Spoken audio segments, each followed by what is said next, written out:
네. 오늘 읽은 18절과 19절에 보면 이 축복이 말씀대로 성취되었음을 알 수 있습니다. 18절과 19절에 보니까 노아의 이 세 아들로부터 사람들이 온 땅에 퍼지니라 그랬습니다.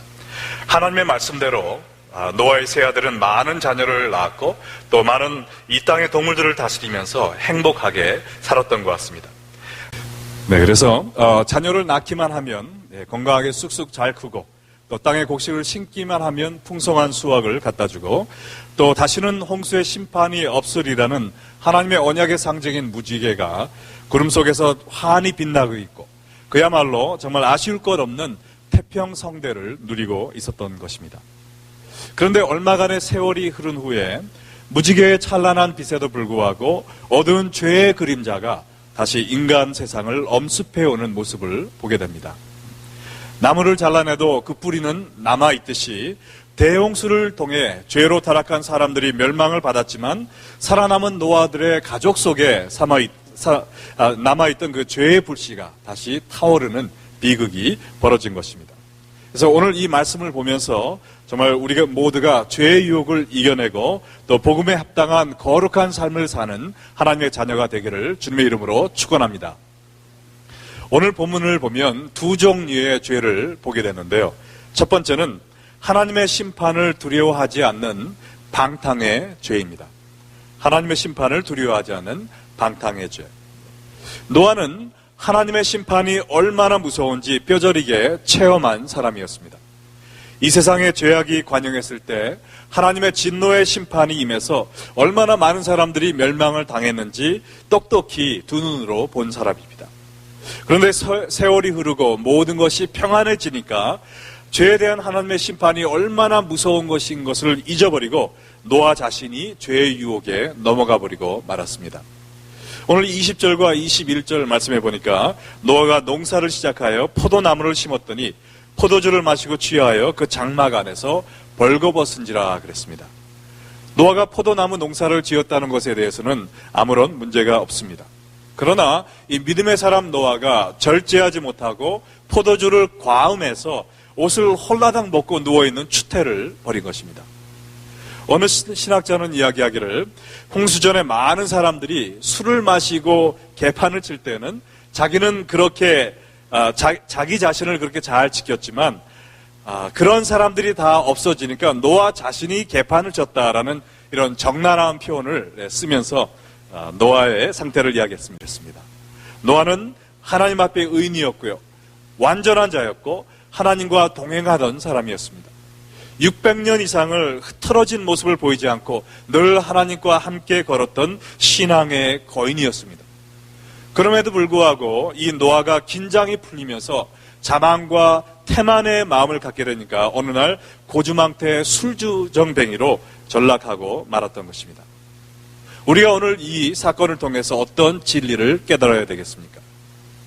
당대의 의인이었던 노아도 한순간에 이렇게 무너질 수가 있다면 우리는 모두 다 무너질 수 있는, 넘어질 수밖에 없는 나약한 인간임을 깨닫고 죄의 유혹에 철저히 대비하는 삶을 살아야 되겠습니다. 할렐루야.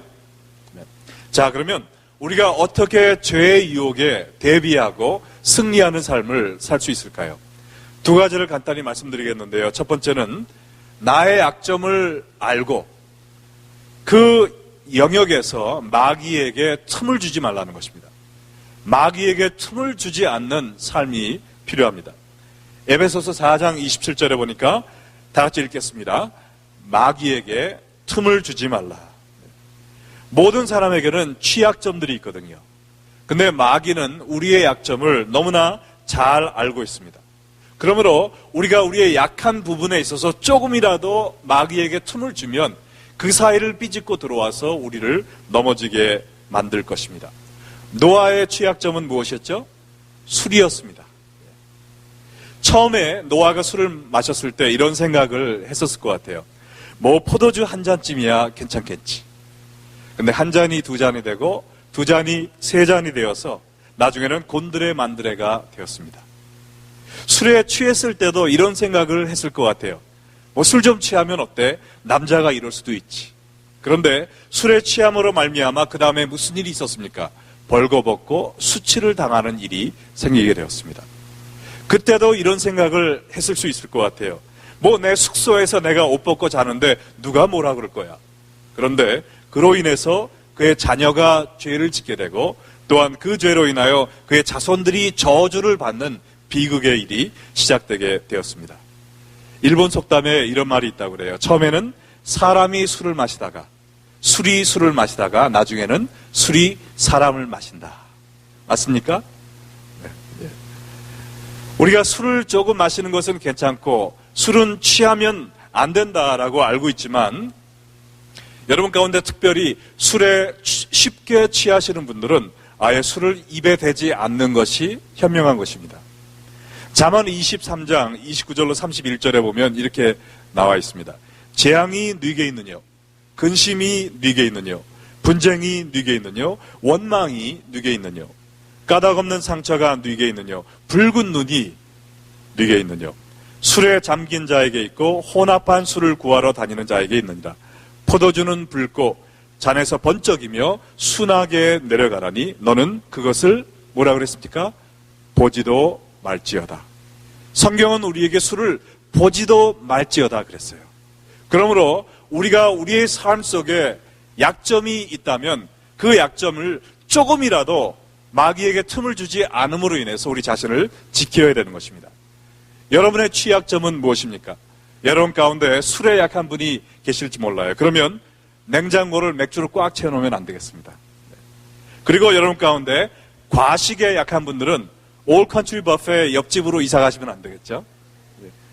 그리고 여러분 가운데 음란 마귀에게 약하다. 그러면은 요새 같은 때는 인터넷을 끊어야 됩니다.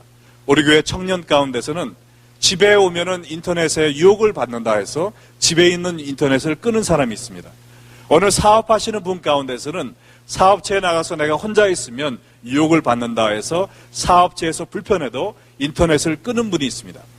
무엇이든지 나의 취약점이 있을 때 거기에 조금이라도 사탄에게 틈을 주지 않도록 우리가 그 약점을, 그 구멍을 막아야 되는 것입니다. 여러분 가운데 남을 비방하고 남에게 좋지 않은 이야기를 하는 그러한 약점이 있는 분들은 어떻게 해야 될까요? 내 앞에서 남의 욕을 하는 친구들을 끊어야 됩니다. 왜냐하면 사람들은 친구처럼 변하게 돼 있거든요. 그러므로 내 앞에서 자꾸 남의 욕을 하는 사람이 있다면 그런 사람을 만나지 말아야 됩니다. 그러면 내 자신이 남의 허점을 자꾸 이야기하는 버릇이 있다. 그러면 어떻게 될까요? 내 입을 굳게 닫아야 됩니다. 입을 자크 채우는 그런 연습을 해야 돼요. 제가 잘 아는 한국의 어느 목사님이 계신데 그분도 자꾸 불평불만을 토해내는 그런 버릇이 있으셨대요. 그래서 젊은 목회자 시절 때 조그마한 조약돌을 자기의 입속에 넣고 7년 동안을 사셨다고 해요. 그래서 자기가 내 입으로 누구를 욕하고 비방하기 원하는 그러한 유혹이 올 때마다 그 조약돌을 어금니로 꽉 물면서 7년 동안 입속에서 잠잘 때 빼놓고는 그 조약돌을 꺼내지 않았다. 그렇게 간증하는 것을 보았습니다. 그분이 지금은 한국에서 가장 축복을 많이 받은 목사님 중에 한 분으로 지금 잘 알려져 있습니다. 그러면 만약에 내 앞에 누가 와서 다른 사람의 욕을 하면 그때 어떻게 들어줘야 되는지, 장단을 맞춰줘야 되는지, 아니면은 도망가야 되는지 어떻게 해야 될까요? 그때는 이렇게 말씀을 하시면 됩니다. 저한테 말씀하지 마시고요. 그분한테 가셔서 직접 말씀하세요. 왜냐하면 마태복음 18장에 누가 죄를 지면 우리가 그냥 모른 척하는 것이 아니라 네가 직접 가서 그에게 이야기하라고 그랬잖아요. 그래도 안 들으면은 한두 증인을 데려가서 직접 얘기하라고 그랬잖아요. 내 눈에 거슬리는 사람이 있을 때 그 사람에 대해서 남에게 얘기하는 것은 죄악입니다. 그것은 금물이에요. 우리가 마귀에게 틈을 주는 것입니다. 그 대신 그 사람에게 직접 가서 얘기하고 누가 나한테 남의 욕을 할 때는 죄송하지만 그분한테 직접 가서 말씀해 주세요 하고서 말을 끊는 것이 여러분이 죄 짓지 않고 또 여러분 앞에서 죄 짓는 사람을 도와주는 방법인 줄 믿습니다. 자, 그래서 우리가 이 말세지만에 살면서 피해야 될 죄가 두 가지인데 첫 번째는 이것이에요. 하나님의 심판을 두려워하지 않는 방탕하는 죄. 다가올 심판을 생각하시면서 하나님의 심판을 두려워하는 마음으로 내가 이 방탕의 죄에 넘어가지 않도록 첫 번째는 뭐라 그랬습니까? 마귀에게 틈을 주지 말라 그랬고요. 두 번째 마지막 방법은 성령으로 내 마음을 가득 채워야 되는 것입니다. 에베소서 5장 18절에 보면 술 취하지 말라 이는 방탕한 것이니 오직 성령으로 충만함을 받으라 그랬습니다. 아무리 마귀에게 틈을 주지 않으려고 노력을 해도 우리의 마음이 텅 비어 있으면 마귀가 우리의 마음을 차지하기 위해서 유혹의 화살을 잡고 쏘아댑니다. 그러므로 우리가 마귀의 시험을 차단하는 가장 좋은 방법은 우리의 마음을 성령으로 가득 채우는 것입니다. 믿으십니까? 내가 이 죄의 선을 넘지 않는 한도에서 얼마나 많은 쾌락을 경험할 수 있을까라는 생각으로 미니멈을 사는 그러한 삶이 아니라요. 반대쪽으로, 그 반대로 내가 얼마나 하나님께 더 기쁨과 영광을 전해드릴 수 있을까라는 맥시멈의 성도의 삶을 사는 여러분 되시기 바랍니다. 내가 이 술을 4잔 먹으니까 취하더라. 그러므로 앞으로는 3잔 반의 반만 마셔야 되겠다. 그런 것이 아니라 틈을 주지 않고 오히려 내가 주님께 더 가까이 가기 위해서 노력하는 삶을 살 때 마귀가 우리를 건드리지 못할 줄로 믿습니다. 그러므로 말씀에 더 깊이 심취하시기 위해서 노력하시기 바랍니다. 우리가 여름 제자학교를 끝내고 9월 10일부터 이제 또 가을 학기가 시작됩니다. 여러분께서 이 제자학교 성역 공부 시작할 때 이번에는 내가 참석해서 말씀을 향해 내가 깊이 달려가리라 라는 생각으로 꼭 신청해 주시기 바라고요. 그 다음에 우리 교회에서 편찬하는 새벽 이슬을 통해서 매일매일 말씀을 깊이 묵상하심으로 말미암아 주님의 영광을 위해 달려가는 여러분들 되시기 바랍니다. 또한 우리가 성령 충만하기 위해서 기도에 더 힘써야 되겠습니다. 우리가 주중에도 요새는 더 많은 분들이 새벽 기도에 나오셔서 기도에 열심을 내고 있습니다. 또한 토요일 새벽 6시에는 미스바 기도회로 모여서 우리 가정과 우리 교회와 우리 사회를 위해서 우리가 부르짖고 있습니다. 피곤하셔도 자꾸 나오셔서 계속 나오셔서 기도에 힘쓰므로 말미암아 성령 충만을 받는 여러분 되시기를 바랍니다. 그리고 우리가 더 많은 영혼을 구하기 위해서 때를 어떤지 못어떤지 이 복음의 씨앗을 뿌리면서 정말 죄질 시간이 없을 정도로 열심히 성령 충만함을 간구하면 하나님께서 여러분을 죄의 시험으로부터 보호해 주실 줄로 믿습니다. 그래서 하나님의 심판을 두려워하지 않는 방탕의 죄를 피하는 방법은 우리가 마귀에게 틈을 주지 않는 것과 성령 충만하는 것입니다. 자, 그러면 두 번째 죄가 무엇이냐? 이 죄는 첫 번째 죄보다 더 무서운 죄 같아요. 이것은 뭐냐? 하나님의 은혜를 망각한 비방의 죄입니다. 하나님의 은혜를 망각한 비방의 죄. 오늘 본문에 기록된 이 두 번째 죄를 보면은요, 술 취해 발가벗고 누워있던 노아를 향해 함이 어떤 행동을 취하고 있나를 먼저 살펴봐야 됩니다. 창세기 9장 22절로 23절에 가나안의 아버지 함이 그의 아버지의 하체를 보고 밖으로 나가서 그의 두 형제에게 알림해 셈과 야벳의 옷을 가져다가 자기들의 어깨에 메고 뒷걸음쳐 들어가서 그들의 아버지의 하체를 덮었으며 그들이 얼굴을 돌이키고 그들의 아버지의 하체를 보지 아니하였노라 그랬습니다. 함은 노아가 술 취해서 벌거벗고 누워있는 모습을 발견하고 나와서 밖에 있던 두 형제들에게 이야기를 했습니다. 그때 이 이야기를 들은 셈과 야벳은 뒷걸음쳐 들어가서 아버지의 벗은 몸을 옷으로 가려드리고 나왔습니다. 이 일로 인해서 함과 그 자손은 노아에게 저주를 받게 되는 비극이 발생하게 되었죠. 근데 이 함의 행동이 뭐가 그렇게 잘못됐길래 노아의 저주까지 받아야 됐을까요? 그 죄는 바로 뭐냐면 아버지의 허물을 덮어주지 못하고 비방하는 죄를 저지른 것입니다. 여기에 아버지의 하체를 보았다 그랬는데 원어로 보면 gazed with satisfaction. 아버지의 실수를 고소해하는 마음으로 보았다는 거예요.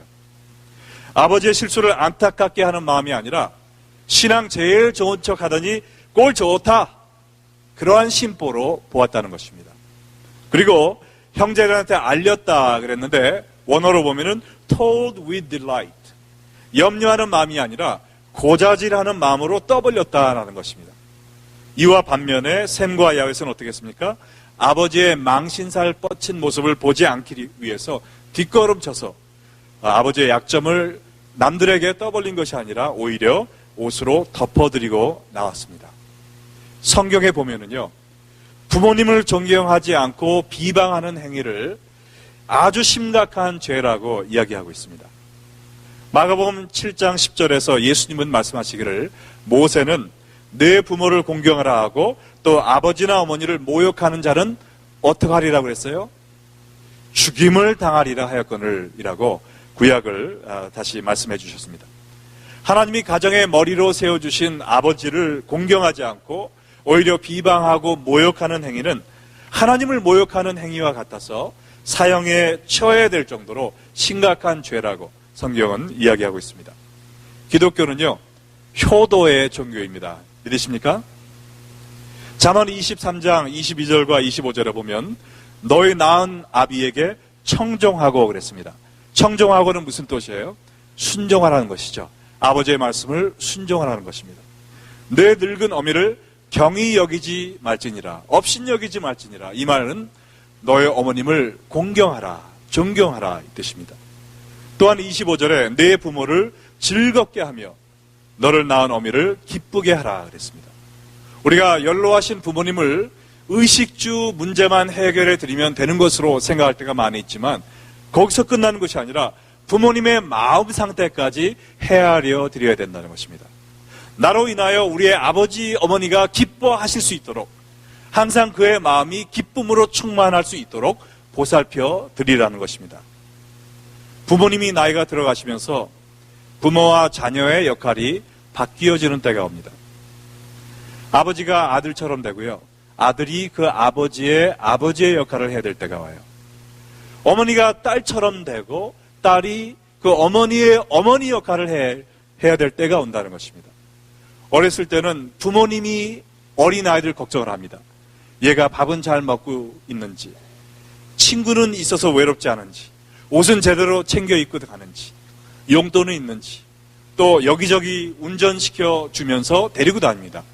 그러나 부모님이 연로해지시면은요, 이제는 자녀들이 부모님을 걱정해 드려야 될 때가 온다는 거예요. 자녀들이 부모님을 생각합니다.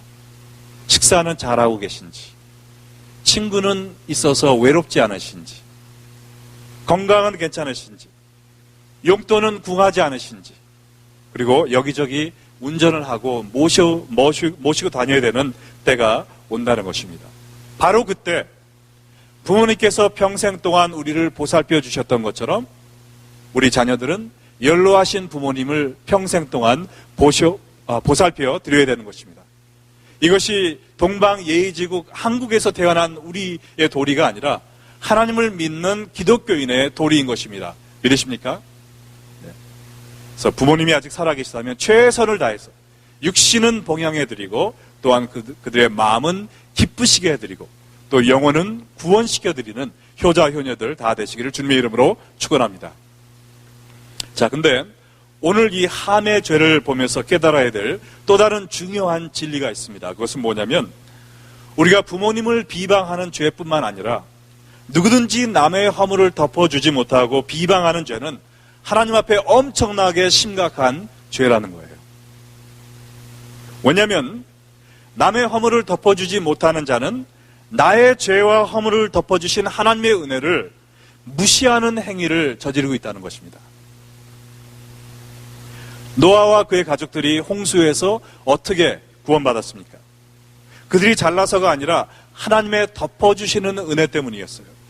하나님께서 그들을 방주에 집어넣고 문을 닫으셨습니다. 그러므로 하늘에서 쏟아지는 비로부터 그들을 덮어주셨어요.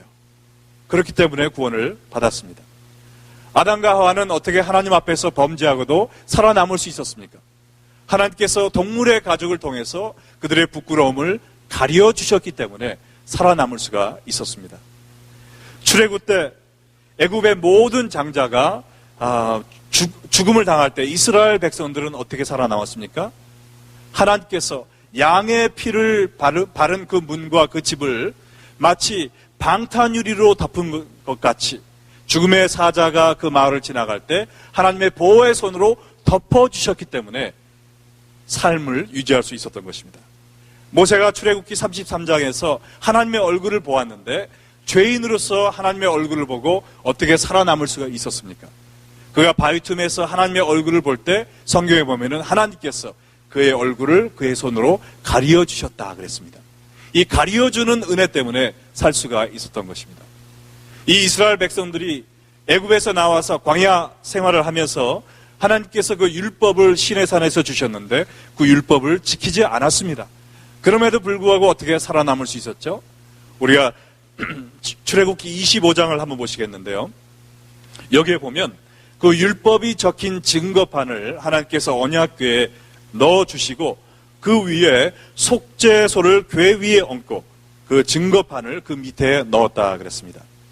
하나님께서 그 율법이 쓰여진 그 돌판을 그 언약궤 밑에 넣고 그 위에 속죄소라는 순금으로 된 뚜껑으로 덮으셨어요. 그리고 대제사장이 속죄의 날에 어린 양의 피를 가지고 지성소에 들어가서 그 증거판을 덮고 있는 속죄소 위에 그 어린 양의 피를 뿌렸습니다. 그 어린 양의 피가 그 밑에 있는 율법을 덮을 때 우리가 율법을 지키지 못한 죄인이었지만 장차 우리 위에서 십자가 위에서 흘리실 예수님의 보혈을 상징하는 그 어린 양의 피로 우리의 율법을 지키지 못한 죄가 덮어짐으로 말미암아 우리가 구원을 받고 용서를 받게 된 것입니다. 우리는 오직 예수 그리스도의 보혈로 덮어주는 그 은혜를 통하여 구원을 받은 사람들이에요. 그러한 우리가 어떻게 남의 죄를 덮어주지 않고 그거를 떠벌리면서 비방을 할 수가 있겠습니까? 우리는 오직 하나님의 가리어 주심이 필요한 존재이기 때문에 우리가 그 사랑을 받았다면 남의 죄도 가리어주는 삶을 살아야 되는 것입니다. 여러분 가운데 나는 하나님의 은혜가 필요 없습니다. 하나님의 은혜가 나를 덮어주지 않아도 됩니다. 라는 분들은 마음껏 남을 비방하세요. 그러나 여러분 가운데 나는 하나님의 은혜가 필요합니다. 하나님의 심판을 두려워합니다. 라는 마음이 있는 분들은 함부로 남을 비방하지 마시기 바랍니다. 뭐냐면 내가 남을 비방할 때 성경은 뭐라고 써 있는지 아세요? 나의 죄를 덮고 있는 하나님의 은혜가 나를 떠난다고 그랬습니다. 하나님의 용서가 나를 넘어간다고 그랬어요. 마태복음 6장 14절로 15절에 이렇게 나와 있죠.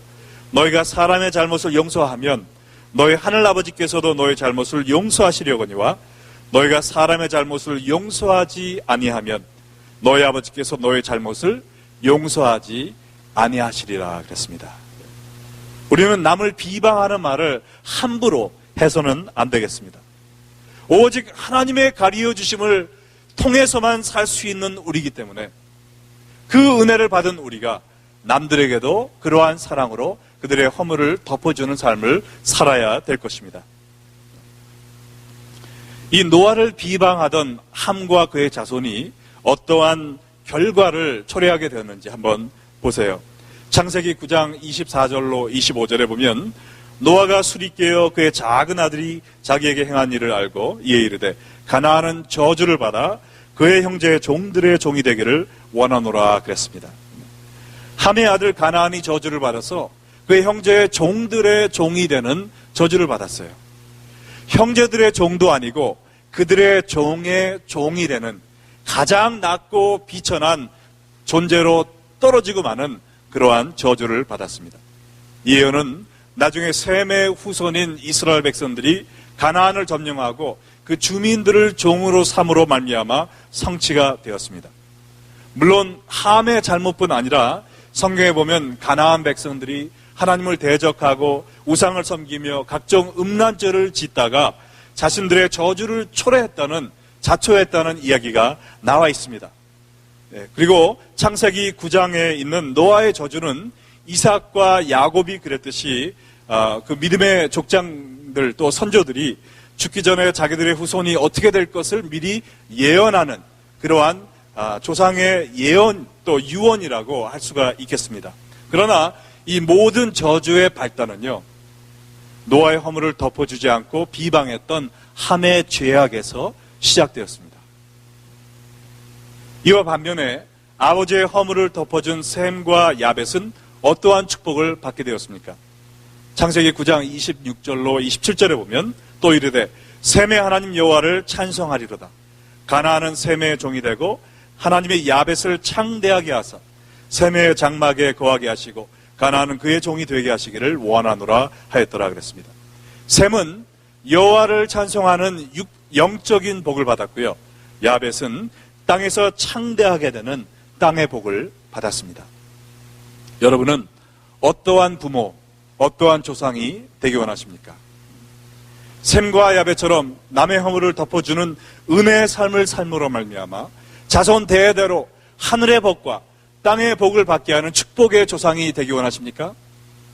아니면 함과 같이 남의 허물을 파헤치고 떠들어대므로 말미암아 내 삶 속에서 하나님의 은혜만 차버리는 것이 아니라 나의 자손들까지 모든 사람들의 종의 종으로 만드는 저주의 조상이 되시겠습니까?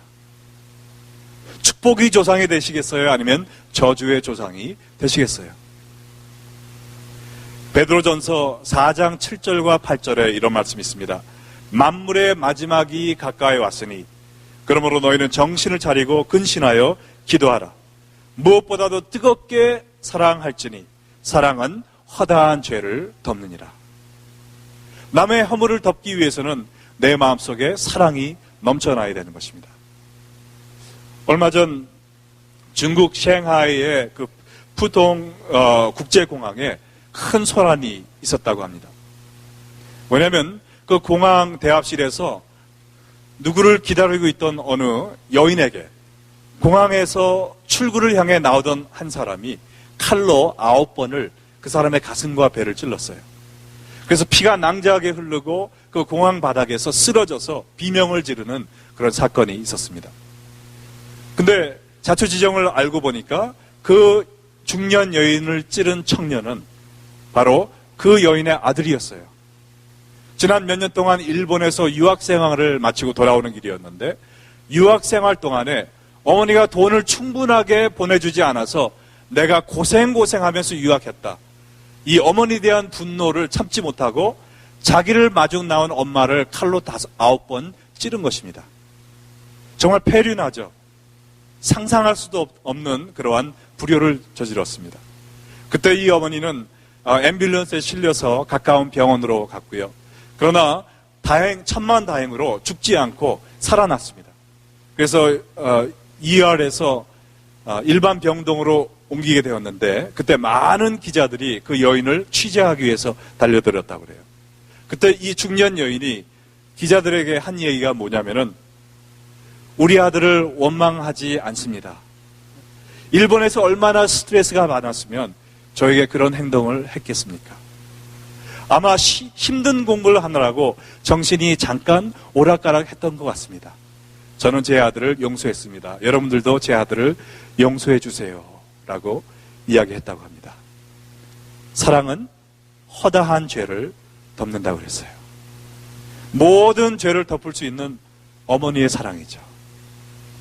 우리가 누구를 사랑하면요, 그 사람의 장점만 보입니다. 그러나 그 사람을 미워하게 되면 장점은 안 보이고 그 사람의 단점만 보이게 되죠. 여러분의 눈에 단점만 보이는 사람이 있습니까? 그 사람이 잘못해서 그런 것보다는 여러분의 마음속에 그를 향한 미움이 가득 차서 그렇다는 것을 깨달으시기 바랍니다. 우리가 내가 눈을 들어보면은 사람들의 단점만 저는 다 보여요. 그건 내가 똑똑하고 내가 의로워서 그런 게 아니라 내 마음속에 미움이 가득 차서 그렇습니다. 내가 사람들을 바라볼 때 그들의 장점이 보이지 않고 칭찬해 주고 싶은 점이 보이지 않고 단점만 보이고 불평불만만 나온다면 내 마음속에 미움이라는 쓴뿌리가 있다는 것을 깨달으셔야 됩니다. 그 쓴뿌리를 빨리 뽑아버려야 돼요. 그래야 우리가 하나님의 은혜를 망각하는 비방의 죄를 짓지 않습니다. 여러분 가운데 남을 비방하고 불평불만하는 마음이 있다면 오늘 이 시간 주 앞에 먼저 주여 제 마음이 미움으로 가득 차 있습니다. 하나님이 나를 향하여 어떤 사랑을 베풀어 주셨는지 예수님의 그 뜨거운 보혈로 저의 죄를 덮어주신 그 사랑을 망각했습니다. 주여 저를 용서하여 주시옵소서. 회개에 기도하시는 여러분 되시기를 주님의 이름으로 축원합니다. 정말 이 그림에 보시면 무엇보다도 뜨겁게 서로 사랑할지니 사랑은 허다한 죄를 덮는다. 우리를 품고 계시는 예수님을 생각해 보시기 바랍니다. 이 은혜를 받은 내가 어찌 남을 품지 않을 수 있겠습니까? 정말 이 시간 만물의 마지막이 다가왔다 그랬어요. 만물의 마지막을 준비하기 위해서 우리가 두 가지 죄를 이겨내야 됩니다. 첫 번째는 하나님의 진노의 심판을 두려워하지 않는 방탕의 죄. 이것을 이겨내기 위해서 우리가 마귀에게 조금이라도 틈을 주면 안 되겠습니다. 그리고 우리가 열심히 성령 충만의 삶을 살기 위해 달려나가야 되겠습니다. 두 번째는 하나님의 은혜를 망각한 비방하는 죄.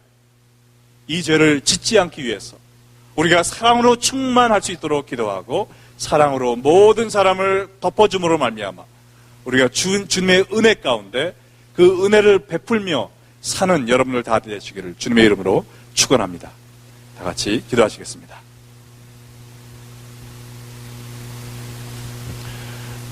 지금 이 시간 오늘 들은 말씀